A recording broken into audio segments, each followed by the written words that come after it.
نوجوانوں، آرام پسندی تھوڑی کم کرو. ہر وقت لیٹنا، ہر وقت آرام تلاش کرنا، یہ کمزور کر دیتا ہے جوانوں. لقد خلقنا الانسان فی کبد، ہم نے انسان کو مشقت میں رہتا ہوا پیدا کیا. میں نے ابھی دوستوں سے کہا ہے، پھر آپ کی خدمت میں عرض کرتا ہوں، رات ہو گئی ہے تقریباً 11 گھنٹے کی. 7 بجے عشاء ہوتی ہے اور 6 بجے کے بعد ہی عموماً سب جگہوں پہ فجر کی نماز ہوتی ہے، تو 11 گھنٹے کی رات بنتی. بہت زیادہ بھی ڈاکٹر کہتا ہے کوئی سوئے تو 8 گھنٹے سو لے، نیند پوری ہے. اگر عشاء کے بعد موبائل کرو جلدی بند، تو ذرا سحری میں اٹھو، بندہ ہو جوان اور اٹھ کے پڑھے تہجد، تو مزہ نہیں آ جاتا. اور جو سحری کے وقت دعا کا مزہ ہے، جو دعا کی لذت ہے، نبی کریم علیہ السلام نے صبح صبح سیدہ پاک کو آواز دے کے کہا، یہ ہماری تعلیم کے لیے، فرمایا اٹھو، یہ رب کریم سے سوال کرنے کا وقت ہے. پچھلی راتی رحمت رب دی کرے بلند آوازہ، او بخشش منگن والے کارن کھلا جے دروازہ.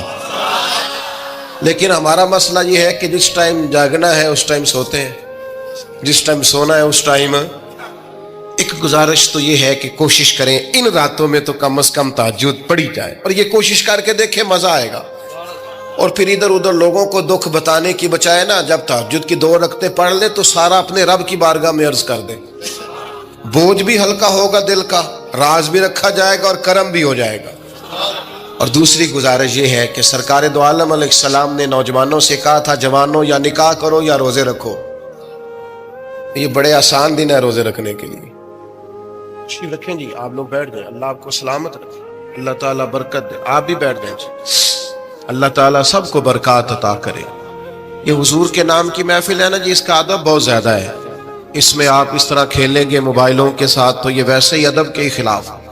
اللہ سے 2-4 دوست بنا لیں، باقیوں کو دے دیں، کافی ہو گیا. لیکن یہ اس پہ مصروف نہ ہوں آپ. بھائیو، اللہ کریم نے ارشاد فرمایا کہ وَدَاعِيًا إِلَى اللَّهِ، ہم نے آپ کو داعیہ اللہ بنایا ہے، اللہ کی جانب دعوت دینے والا. نبی اکرم صلی اللہ تعالی علیہ وسلم نے جو عقائد اور نظریات ہمیں عطا کیے، عقیدہ توحید و رسالت کی صورت میں، وہ عقائد اتنے جاندار اور اتنے مضبوط ہیں کہ وہ بندہ مومن کو طاقتور کر دیتے ہیں. آپ دیکھیے، عرب کے لوگ مختلف قسم کی اوہام پرستیوں کا شکار تھے. ان کا یہ خیال تھا کہ جب حج کر کے وہ آئے ہیں تو وہ گھروں کے دروازوں سے داخل نہیں ہوا کرتے تھے، بلکہ چھتوں سے کود کر آتے.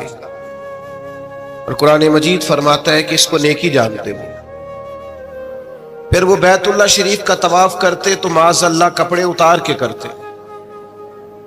اوہام پرستیاں، طرح طرح کی باتیں. مصر میں ایک دریا تھا، ایک عورت کو ذبح کر کے ڈالیں گے تو پھر دریا چلے گا. مختلف اوہام لوگوں نے پال لیے تھے. آج بھی مسلمانوں کے اندر ڈھیر ساری ایسی چیزیں آ گئی ہیں جو ضعف اعتقادی کا باعث بنتی ہیں. اس کی کو ذرا کم کر دیں بھائی. آپ دیکھیے، لوگ علماء کے پاس نہیں جاتے، باباؤں کے پاس جاتے. تعویذ، دھاگا، کالا جادو، نیلا جادو. جس نوجوان کا کام کرنے کو دل نہیں کرتا اسے جادو ہو جاتا ہے. اور پھر یہ کہ کالی بلی رستہ کاٹ گئی تھی، اور پھر یہ کہ میں باہر نکلنے لگا تو کسی نے آواز دے دی تھی. عجیب قسم کی اوہام پرستیوں کا لوگ شکار ہیں. نبی پاک صلی اللہ تعالی علیہ وسلم داعیہ اللہ ہے. سرکار نے لوگوں کے نظریات کو پختہ کیا. حضور علیہ السلام کے فیوزات روحانیہ سے لوگوں کے دل طاقتور ہوتے تھے. مضبوط فکریں، مضبوط عقیدے سرکار کے وسیلے سے مسلمانوں کو نصیب ہوئے. ہم جیسے جیسے دیکھیں نا، تصوف اور طریق میں آپ کو عرض کروں، صوفیہ کرام کا اصل موضوع عقیدہ توحید ہے. اصل موضوع ان کا ہے. یہ وہ لوگ ہیں جو لوگوں کو صحیح معنوں میں توکل کا صبر کا، شکر کا، قناعت کا، رجوع اللہ کا سبق دیتے ہیں. اصل موضوع ہی ان کا ہے. لیکن اب چونکہ صوفیاء کی جماعت میں وہ لوگ اللہ ماشاءاللہ خال خال رہ گئے، اور پھر یہ کہ بیٹھ گئے تعویذ دھاگے دینے والے، زاغوں کے تصرف میں، عقابوں کے نشے من. نتیجہ اس کا بڑا خطرناک برآمد ہوتا ہے. مضبوط فکریں، کبھی آپ اس روایت کو دیکھیں اور یاد کر لیں نا تو یہ بڑا نفع دیتی ہے. نبی کریم علیہ السلام نے حضرت عبداللہ ابن عباس رضی اللہ تعالیٰ عنہ سے فرمایا، عبداللہ، ساری دنیا مل کے تیرا بھلا کرنا چاہے کر نہیں سکتی جب تک رب نہ چاہے. اور فرمایا سارے دنیا دار مل کے تیرا کچھ بگاڑنا چاہے بگاڑ نہیں سکتے جب تک رب نہ، چھوڑ دے بیٹا، آپ جب تک اللہ نہ چاہے. تو پھر رجوع تو اللہ کی جانب کرنا چاہیے. نبی اکرم صلی اللہ تعالی علیہ وسلم نے اپنی امت کو توانائی اس بات سے دی کہ اللہ ہمارے ساتھ ہے. آپ دیکھیے فکری تندرستی کتنی زیادہ ہے کہ 1000 کے مقابلے میں 313 لوگ ہیں. نہ اسلحہ پورا ہے، نہ گھوڑے پورے ہیں، نہ خوراک پوری ہے، لیکن وہ میدانوں میں اس طرح لڑے ہیں کہ 1000 کو بھاگنے پر مجبور کر دیا. وہ ابو جہل نے جب کہا نا جاسوسوں سے کہ جاؤ پتہ کر کے آؤ، تو انہوں نے آ کے کہا وہ تو 313 لوگ ہیں، بچے بھی ہیں، بوڑھے بھی ہیں، چیز کوئی نہیں پاس. تو ابو جہل کہنے لگا پھر تو انہیں گھوڑوں کی پشتوں پر باندھ کے مکے لے جائیں گے، وہاں جا کے دیکھیں گے کیا کرنا ہے. تو جاسوس کہنے لگا سردار اگلی بات بھی سننا، ہے تو 313 لیکن جان ہتھیلی پہ رکھ کے آئے. جس کے خیمے کے پاس سے گزرے ہیں شہادت کی دعا مانگتے دیکھا ہے. ان کی آنکھوں سے چمکتی ہوئی روشنی اور ان کے لفظوں سے پھوٹتا ہوا ولولہ اور ان کی آوازوں سے نکلتا ہوا دبدبا کسی جگہ بھی انہیں کمزور نہیں ہونے دیتا. ان کے اندر کہیں بھی کوئی کمزوری نہیں آنے دیتا. غریبی کا نام لے کے سارا دن پریشان ہونا، غریبی کا نام لے کے اپنے آپ کو مظلوم ثابت کر کے لوگوں کو مدد پر اکسانا بندہ مومن کا یہ طریقہ نہیں ہے. اپنی توجہ اللہ کی جانب کرے، نبی رحمت علیہ السلام کی بارگاہ میں استغاثہ پیش کرے. لیکن دنیا داروں کو مائل کرنا، لوگوں کی جیبوں کی طرف دیکھنا، یہ مومن کی شان گردن کو جھکا دیتا ہے. خیرات کا پتھر جہاں میں مانگنے والوں کے سر کبھی اونچے نہیں ہوتے. اور غیرت ہے بڑی چیز جہانے تگو دو میں. بھائی آپ طاقتور بنے. دیکھیں نا ایک نوجوان نے آ کے حضور کی بارگاہ عالی مرتبت میں عرض کیا تھا، یا رسول اللہ صلی اللہ علیہ وسلم غریب ہوں کچھ دیجئے. تو حضرت جابر ابن عبداللہ رضی اللہ تعالیٰ عنہ فرماتے ہیں ہم نے حضور سے بڑا کچھ سنا، یہ لفظ نہیں لفظ لا، یعنی میرے پاس نہیں ہے، یہ ہم نے حضور سے سنا ہی نہیں. ایسا کوئی محبوب کہیں ہوگا نہ کہیں ہے، بیٹھا ہے چٹائی پہ مگر عرش نشیں ہے، اور ملتا نہیں کونین کو کیا کیا تیرے در سے، بس ایک لفظ نہیں ہے جو تیرے لب پہ نہیں ہے. اور یہ فاضل بریلوی رحمت اللہ علیہ کا انداز بھی دیکھیے، کہتے ہیں واہ کیا جود و کرم ہے شہ بتہا تیرا. اور یہ ذرا دیکھیے شعری ذوق دیکھیے، واہ کیا جود و کرم ہے شہ بتہا تیرا، نہیں سنتا ہی نہیں. نہیں کیا انداز ہے. اب یہ کیسی زبان ہے اور کیسا یہ محاورے کا استعمال ہے جو شعری ذوق رکھتے ہیں وہ سمجھیں. کہتے ہیں نہیں سنتا ہی نہیں. کون؟ مانگنے والا تیرا. یا رسول اللہ آپ سے مانگنے والا نہیں سنتا، حضور عطا کرتے. اور ایک جگہ پہ فرماتے ہیں میرے کریم سے گر قطرہ کسی نے مانگا، دریا بہا دیے ہیں دربے بہا دیے ہیں. حضور تو دیتے، پر نوجوان نے جب آ کے عرض کی نا یا رسول اللہ صلی اللہ علیہ وسلم کچھ دیجئے، وہ جوان ہو، چڑھتی جوانی ہو، اور پھر وہ سوال کرے. ہمارے ساتھ ایک دوست پڑھا کرتا تھا، یہ 3 مہینے کی چھٹیاں ہوتی تھی تو وہ مستریوں کے ساتھ مزدور لگ جاتا. ہم نے اسے کہا یار تو مطلب 9th 10th کے اندر مزدوری کرنے جانا, تو کہندا سی یار میں قد میرا ایڈا بڑا ہے, ان ابا جی کو مانگ دیا شرم آؤندی. یہ سوچ نوجوانوں میں پیدا ہونی ضروری ہے. اب میں ابا جی سے مانگوں, مجھے تو دینا چاہیے. اس نے آ کے عرض کی یا رسول اللہ صلی اللہ علیہ وسلم کچھ دیجئے. تو حضور فرمانے لگے تیرے پاس کچھ بھی نہیں؟ اس نے کہا ایک پیالہ ہے میرے پاس گھر میں اور ایک کمبل ہے. اتنا غریب بندہ ہے کوئی محفل میں جس کے گھر میں ایک ہی پیالہ ہو, ایک ہی کمبل ہو؟ کوئی بھی نہیں اتنے بڑے مجمع میں. لیکن اگر کوئی ہماری غریبی کا رونا پوچھے تو میرا خیال ہے ہر تیسرا بندہ دوسرا بندہ غریب ہے, اور بڑا ہی غریب ہے. ایک پیالہ ایک کمبل. کریم نے فرمایا لے کے آؤ. وہ لائے تو محبوب فرمانے لگے کون خریدے گا؟ ایک نے کہا 1 دینار, ایک نے کہا 2 دینار. محبوب نے بولی لگوا دی, 2 دینار کا بیچ دیا. فرمایا جا 1 دینار کی روٹی لے جا. یہ نوجوانوں کو فکر دی کہ وہ انویسٹمنٹ میں تم نے ذات سے اپنے گھر سے لینی ہے. وہ 10-15 ہزار کا ٹھیلا بھی کسی سے نہیں کہنا تو لگا کے دے.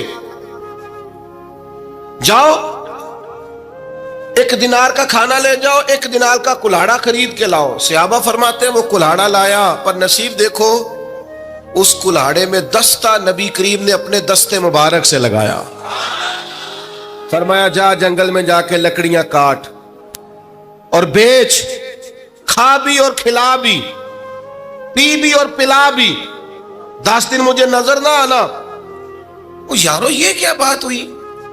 مایوس رہنا, کمزور رہنا, فلانے نے میرے ساتھ تعاون نہیں کیا تو میں پیچھے رہ گیا, فلانے نے ہاتھ نہیں پکڑا. تو اپنی دنیا آپ پیدا کر, اگر زندوں میں خود جد و جہد کر, میدان میں اتر, ہمت کر.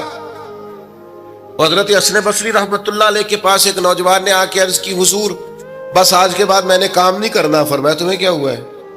کہنے لگا آج میں نے عجیب منظر دیکھا ہے.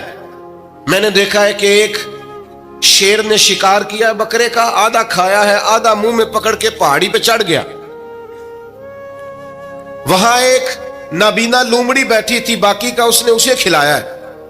تو حضور میں یہ سمجھ گیا ہوں کہ جو رب اس نابینا لومڑی کے لیے بندوبست کرتا میرے لیے بھی کرے گا, لہذا میں نے کام نہیں کرنا. حضرت حسن بصری بڑا مسکرائے, فرمانے لگے کہانی میں کردار تو نے 2 دیکھے,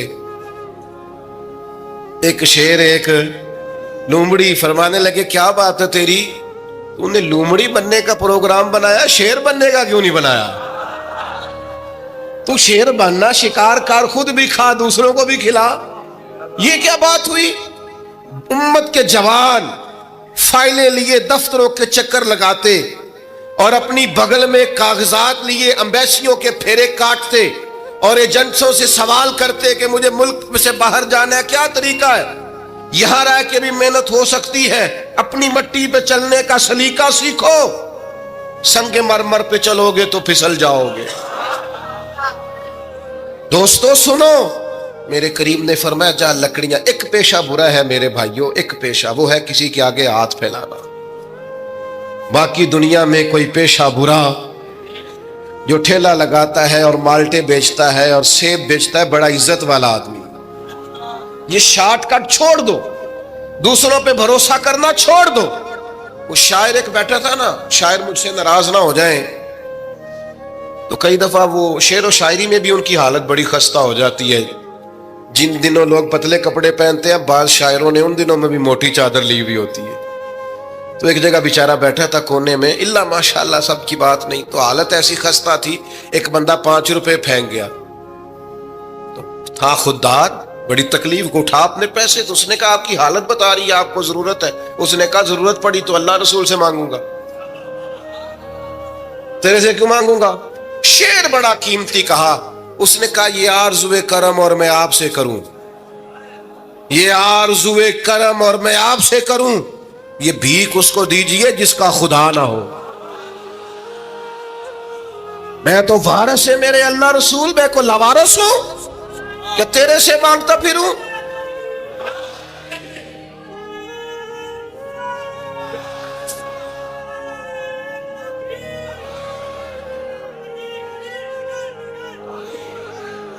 ماشاء اللہ ماشاء اللہ.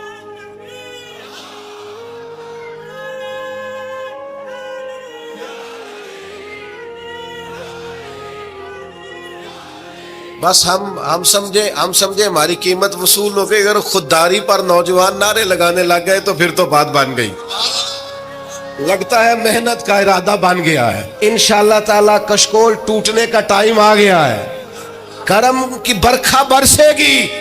یہی ملت کا جوان قیادت کرے گا.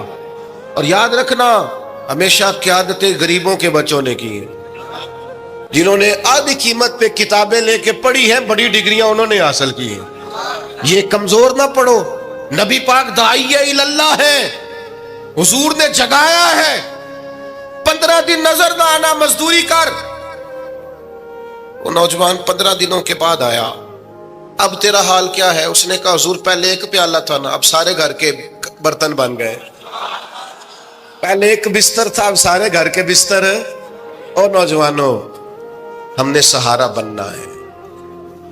ماں سے کہنا ہے اب تو نے آنسو نہیں بہانے، تیرا پتر بڑا ہو گیا ہے. بہن سے کہنا ہے اب تو کبھی پریشان نہیں ہوگی، تیرا بھائی بڑا ہو گیا ہے. بوڑھے باپ کے پاس بیٹھ کے کہنا ابا جی بس اب آنسو پوچھ دو، آج کے بعد پریشان نہیں ہونا، پتر جوان ہے. اپنی بیوی سے بچوں سے کہنا کہ کسی خواہشات پوری کرنے کے لیے تمہیں دیر تک انتظار نہیں کرنا پڑے گا، ہم میدان میں ہیں. بس اپنی مٹی پہ چلنے کا سلیقہ سیکھو. سنگ مرمر پہ چلو گے تو پھسل جاؤ گے. نبی پاک نے محنت کو سپورٹ کیا ہے، مشقت کو سپورٹ کیا. حضور علیہ السلام نے فرمایا سب سے بہترین کمائی وہ ہے جو تو اپنے 2 ہاتھوں سے محنت کر کے کھاتا ہے. فرمایا اللہ کے نبی حضرت داؤد علیہ السلام محنت کر کے کمایا کرتے. سنگیو کام کرنا. اور دوسری بات، بھروسہ اللہ رسول پہ. بھروسہ، ادھر دیکھو میری طرف. دنیا داروں سے امیدیں لگا لیتے ہو بہت زیادہ، تو دنیا دار بندے بیچارے کمزور ہوتے ہیں. جی یہ الیکشن کے دن تھے، گزشتہ سے پیوستہ الیکشن جو گزرا ہے، تو میرا ایک پیار والا دوست بھی ایک ایم کے امیدوار کا بڑا ووٹر سپورٹر تھا. یہاں اس نے اس کا بیج فوٹو والا لگایا ہوا تھا. میں رات کو دیر سے جلسے سے لوٹ رہا تھا تو وہ کھڑا تھا باہر، اور اندر امیدوار صاحب تقریر کر رہے تھے. میں نے کہا ادھر آ. وہ آ گیا. میں نے کہا تو بڑا ووٹر سپورٹر ہے، جا تقریر سن جا کے. تیرا لیڈر تقریر کر رہا ہے، تو باہر گھوم رہا ہے. کہندا ہے پیر صاحب جھوٹ پہ ماردا جے سارے، جھوٹ بول رہا ہے، کرنا کرانا کچھ نہیں. تو میں کہ یار جی ایڈے پکے ووٹر سپورٹر نو بھی پتا ہے کہ جھوٹ پہ ماردا ہے، تو ہم تو ویسے ہی سپورٹر نہیں ہیں. ہم نے تو کی محبت تو سیاست کا چلن چھوڑ دیا. ہم اگر عشق نہ کرتے تو حکومت کرتے. او بھائی، جب پکے ووٹر سپورٹروں کو امیدیں نہیں ہیں تو آپ کن سے امیدیں لگائے بیٹھے ہیں؟ آپ جدوجہد کریں اور امیدیں اللہ رسول سے. نبی پاک علیہ السلام نے فرمایا جو رب پہ بھروسہ کرے گا اللہ کی رحمت اس کی کفایت کرے گی. وَمَن يَتَوَكَّلْ عَلَى اللَّهِ فَهُوَ حَسْبُهُ، وہ اللہ پہ بھروسہ کرے گا اللہ اس کے لیے کافی ہو جائے گا. ادھر دیکھو یار موبائلوں والے دوستوں، بات سنو. گھبراہٹ نہیں، ٹینشن نہیں، انزائٹی نہیں، ڈپریشن نہیں. مومن اور ڈپریشن، مومن اور انزائٹی، مومن اور ٹینشن. او جی مجھے پتہ نہیں مجھے کیا ہو رہا ہے، جی مجھے خوف آتا ہے. آپ کو خوف آتا ہے مومن ہو کے؟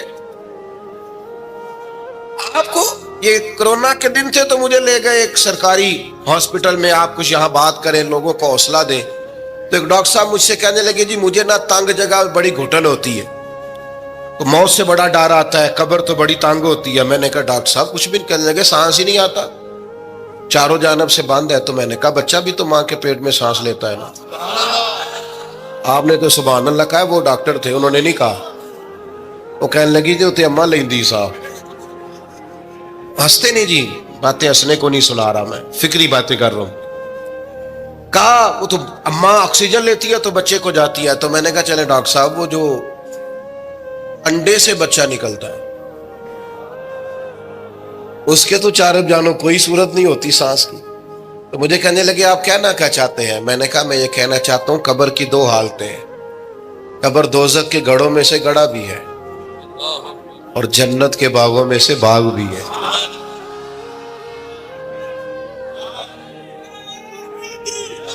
سنو یار، اللہ آپ کو خوش ہو. ماشاء اللہ. سنیں جی، سنیں. میں نے کہا اگر کسی کا یہ ذہن بن جائے کہ مرنے کے بعد میں نے باغ میں جانا ہے، 1 منٹ کے لیے سوچو نا یار.